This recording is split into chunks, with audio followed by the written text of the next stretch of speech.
मंत्रिपरिषद ने सिंहस्थ 2028 के लिए इंदौर उज्जैन में 2312 करोड़ रुपए के सड़क निर्माण कार्यों को मंजूरी दी। संबल योजना के तहत मुख्यमंत्री ने 10,000 से अधिक हितग्राही श्रमिक परिवारों को जारी की सहायता राशि। केंद्र सरकार ने गैर ग्राम पंचायत गांवों में ब्रॉडबैंड कनेक्टिविटी के लिए संशोधित भारत नेट कार्यक्रम को दी मंजूरी। और प्रदेश में धान और सोयाबीन की खरीदी जारी, मंत्रीगण करेंगे उपार्जन केंद्रों का अवलोकन। अब समाचार विस्तार से। मुख्यमंत्री डॉक्टर मोहन यादव की अध्यक्षता में हुई मंत्रिपरिषद की बैठक में विद्युत एवं नवीकरणीय ऊर्जा उपकरणों के विनिर्माण को बढ़ावा देने के लिए नर्मदापुरम के औद्योगिक क्षेत्र मोहासा बावई के क्षेत्रफल विस्तार करने को स्वीकृति दी गई। इससे औद्योगिक पार्क का क्षेत्रफल कुल 884 एकड़ हो गया है। मंत्रिपरिषद द्वारा सिंहस्थ 2028 को देखते हुए इंदौर उज्जैन में 2312 करोड़ रुपए से अधिक राशि के सड़क निर्माण कार्यों की स्वीकृति दी गई। इसमें उज्जैन सिंहस्थ बाईपास 4 लेन, इंदौर उज्जैन ग्रीनफील्ड मार्ग 4 लेन और उज्जैन जिला के इंगोरिया देपालपुर 2 लेन सड़क को स्वीकृति दी गई है। ये सभी सड़कें मध्य प्रदेश सड़क विकास निगम के माध्यम से विकसित की जाएंगी। मंत्रिपरिषद के निर्णय की जानकारी देते हुए नगरीय विकास एवं आवास मंत्री कैलाश विजयवर्गीय ने कहा कि उज्जैन में होने वाले सिंहस्थ 2028 के लिए व्यापक तैयारियां की जा रही हैं। मुख्यमंत्री डॉक्टर मोहन यादव ने कहा है कि संबल योजना आपात स्थिति में श्रमिकों के लिए अपने नाम के अनुरूप संबल प्रदान करती है। उन्होंने कहा कि मुश्किल और दुख की घड़ी में सरकार श्रमिकों के साथ है। मुख्यमंत्री ने मुख्यमंत्री जन कल्याण योजना संबल के अंतर्गत 10,236 हितग्राही श्रमिक परिवारों के बैंक खातों में 225 करोड़ की राशि सिंगल क्लिक के माध्यम से अंतरित की। इस योजना के अंतर्गत अब तक 6,16,000 से अधिक प्रकरणों में 5,626 करोड़ से अधिक के हित लाभ दिए जा चुके हैं। मुख्यमंत्री ने बताया कि संबल योजना में 1,73 लाख से अधिक श्रमिकों ने अपना पंजीयन कराया है। मुख्यमंत्री ने कार्यक्रम के दौरान संबल योजना के कुछ जिलों के हितग्राहियों से वर्चुअल संवाद भी किया। राज्यपाल मंगूभाई पटेल ने भोपाल में IES विश्वविद्यालय के प्रथम दीक्षांत समारोह में हिस्सा लिया। राज्यपाल ने इस अवसर पर कहा कि दीक्षांत विद्यार्थियों के लिए शिक्षा और संस्कारों के साथ राष्ट्र सेवा के संकल्प का प्रसंग है। अपनी बौद्धिक सांस्कृतिक परंपराओं और संस्कारों को पोषित और पल्लवित करने की प्रतिबद्धता का अवसर है। कार्यक्रम में उच्च शिक्षा मंत्री इंदर सिंह परमार भी मौजूद थे। सामाजिक न्याय एवं दिव्यांगजन कल्याण मंत्री नारायण सिंह कुशवाहा ने कहा है कि समावेशी और उज्ज्वल भविष्य के लिए दिव्यांगों के नेतृत्व को बढ़ावा देने के लिए प्रदेश सरकार का प्रयास दिव्यांगता को दिव्यता के रूप में परिवर्तित करने का है। इसके लिए राज्य सरकार केंद्र सरकार के साथ मिलकर कार्य कर रही है और दिव्यांगों के कल्याण के लिए उनको साधन के साथ अवसर भी मुहैया कराया जा रहा है।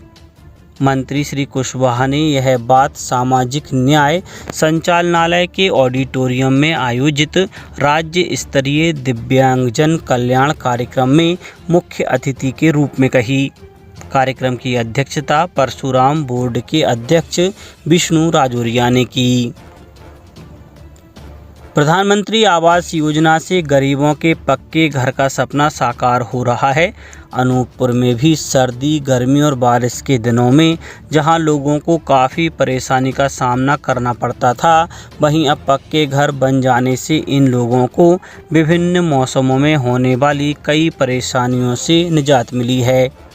जिला पंचायत अनूपपुर में स्वीकृत 51,831 आवासों में से 50,795 आवास पूर्ण कर हितग्राहियों को सौंपे जा चुके हैं।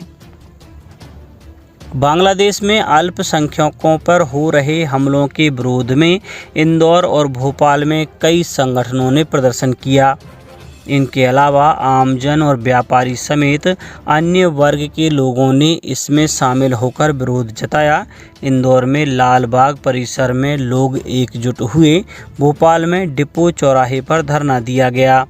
इसी तरह देवास, आगरमालवा और नीमच सहित प्रदेश के अन्य जिलों में भी रैली निकाली गई।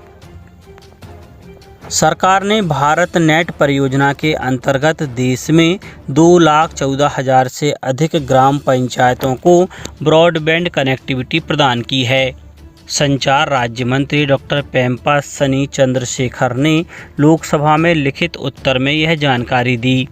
उन्होंने कहा कि सरकार इस परियोजना के तहत आदिवासी क्षेत्रों सहित सभी ग्राम पंचायतों और गांवों को ब्रॉडबैंड कनेक्टिविटी प्रदान करेगी। उन्होंने बताया कि सरकार ने 1,39,000 करोड़ रुपए की लागत से शेष 3,80,000 गैर ग्राम पंचायत गांवों को कनेक्टिविटी प्रदान करने के लिए संशोधित भारत नेट कार्यक्रम को मंजूरी दी है। मुख्यमंत्री डॉक्टर मोहन यादव ने कहा है कि मंत्रीगण सोयाबीन और धान खरीदी के लिए बनाए गए उपार्जन केंद्रों का अवलोकन करें। उन्होंने कहा कि उपार्जन में किसानों को यदि कोई समस्या आ रही है तो संबंधित विभाग के संज्ञान में लाएं। मुख्यमंत्री ने बताया कि प्रदेश में 25 अक्टूबर से सोयाबीन का उपार्जन हो रहा है। उपार्जन 31 दिसंबर तक होगा। अब तक 77,000 से अधिक किसानों से 2,04,000 मीट्रिक टन सोयाबीन का उपार्जन किया जा चुका है। खाद्य नागरिक आपूर्ति एवं उपभोक्ता संरक्षण मंत्री गोविंद सिंह राजपूत ने बताया कि 2 दिसंबर से धान का उपार्जन शुरू हो चुका है। अब तक 428 किसानों से 2,810 मीट्रिक टन धान का उपार्जन हो चुका है। अब कुछ समाचार संक्षेप में।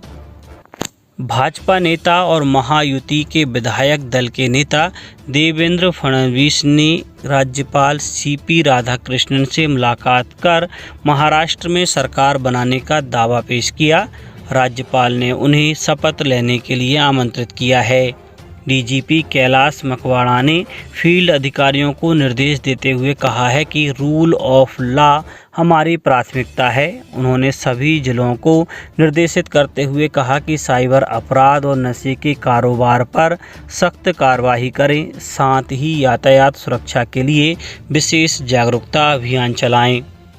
कटनी में 14 दिसंबर को जिला न्यायालय एवं समस्त तहसील सिविल न्यायालयों में नेशनल लोक अदालत का आयोजन किया जा रहा है। इसमें आपराधिक, सिविल, विद्युत अधिनियम, श्रम, मोटर दुर्घटना दावा आदि संबंधी प्रकरणों का निराकरण किया जाएगा। शिवपुरी जिले के ग्राम भोंती के प्रगतिशील किसान रामगोपाल गुप्ता को मिलेनियर फॉर्म्स अवार्ड 2024 से सम्मानित किया गया है।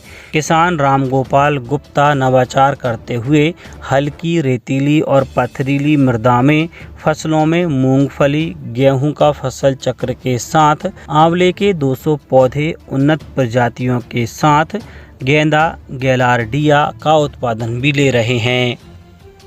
अनूपपुर जिले के हसदेव क्षेत्र अंतर्गत झिरिया को